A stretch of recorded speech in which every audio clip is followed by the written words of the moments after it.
Good morning, YouTube friends, and welcome back to Woodbury Cottage. In today's episode, my son and I, Daniel, are going to try to dye these pattern squares for a quilt. Now, these pattern squares are beautiful as they are, but Daniel has another mind for a project that he would like to do, so he needs them to be more uniform in color. So here's how we're going to do it. We're going to take this 3 gallons of water. We're going to wash those squares, make sure we get all the starch, dust, everything out of them, any lingering dyes. Then we're going to heat up this water and add this dye. Now, Daniel got this dye at Hobby Lobby, and he wants to go with navy blue.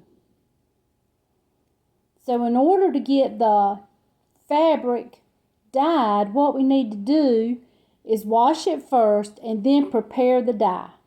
So the instructions are telling us that we need to add 1 cup of sugar. Not sugar, salt. We need to add a cup of salt. It's going to be sweet, but we're not going to put no sugar in it.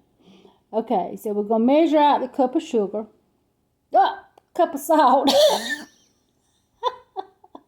I'm determined we're going to put some sugar in there. Okay, we got our cup of salt ready. The water's warming up. It also said to add a little bit of detergent, dish detergent. I think we actually added a little bit more than that, but we didn't get it on film. Okay, now we're going to add in the salt and the dye. Now this is what they call the paper towel test. You just dip it in, you tear it, dip it in there, and then you'll see the dye come up into the white spot. That kind of gives you an idea of what your color is going to come out as. And I believe this is exactly what he's looking for.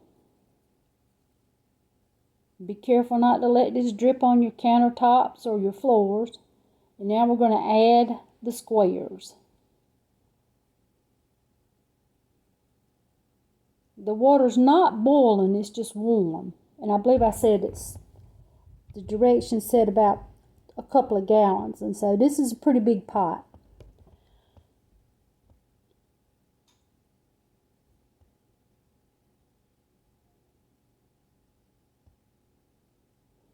Now this process is what my grandma used to do when she would make her chicken and dumplings.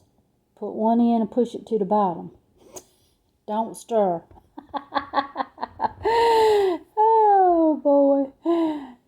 I don't know if he did that on purpose or not, but that's what it reminded me of, chicken and dumplings. Okay, let's get all these in the pot. And we're debating on how long to leave them in there.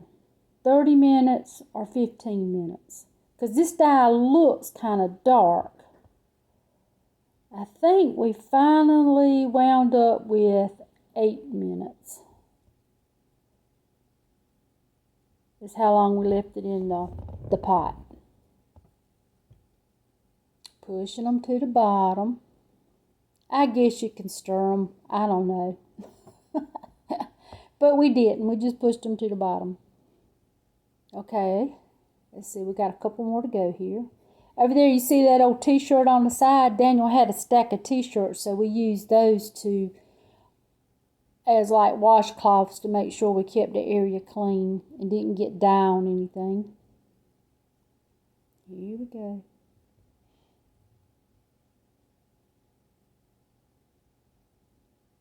It was a pretty easy process. I mean, we didn't mess up anything as far as splattering dye anywhere. We just took our time.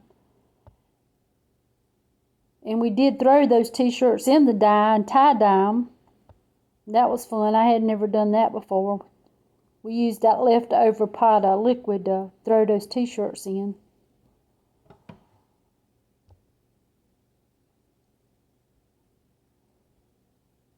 Okay, here we are. We set that timer for 30, but we wound up only going 8 because that dye was so dark.